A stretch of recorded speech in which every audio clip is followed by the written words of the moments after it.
Hi, and thanks for joining us for this New Year's edition of Inside SMC. The top leadership of the U.S. Air Force met in Beverly Hills to discuss the way ahead for the world's preeminent leader in air and space. Richard Lewis takes us to the two-day conference. Hi, we're at the AFA 2010 Global Warfare Symposium at the historic Beverly Hilton in Beverly Hills, California. When you're dealing with the most powerful weapons in our nation's arsenal, you can never take your eye off the ball. The two-day event brings together leaders from all across the Air Force. Much of the discussion revolves around the topics of cyberspace and space. The characterization of our dependency on space has developed from the merely useful or advantageous to now critical and essential. Space and cyberspace capabilities provide our warfighters with a distinct military advantage, and they're critical to our ability to conduct operations of all types. Weather, intelligence, communication, precision navigation and timing, etc. All are capabilities that we have brought to the fight from the space domain. The annual symposium focuses on the global role the U.S. Air Force plays in the world today. There are many topics discussed, such as the nuclear enterprise, global strike, space, and cyberspace. This is about building a culture of cyber, just like we did to make us the greatest air and space force on this planet. We're talking about platforms that are able to deter conflict and encourage regional stability. Challenges are before us every minute, and we all know and we feel that.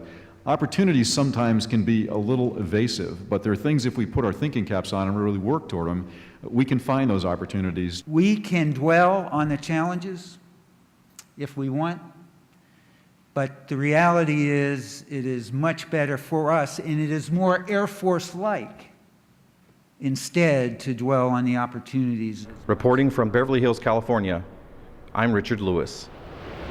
The Tournament of Roses has been a staple in Southern California for over 120 years. The annual festivities gives the Air Force a unique opportunity to meet and greet the public.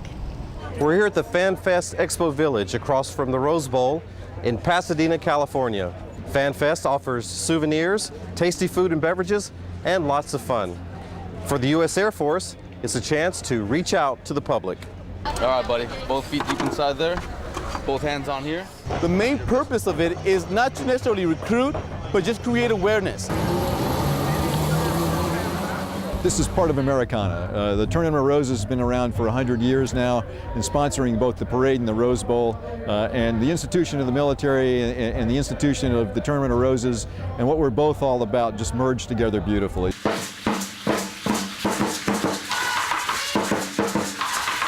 There is one arrangement right in front of that above the cow catcher. Then Silverleaf on the end of the... Hello again. We're on the Red Tie Tour, where VIPs get a chance to take a look ahead at the Rose Parade floats as they're being decorated.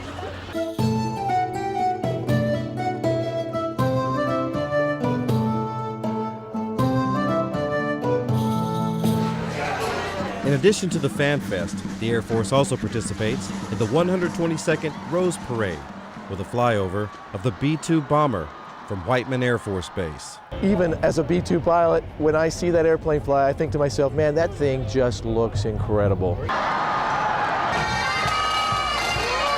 This is the 6th year that I've covered the Rose Bowl events for the Air Force.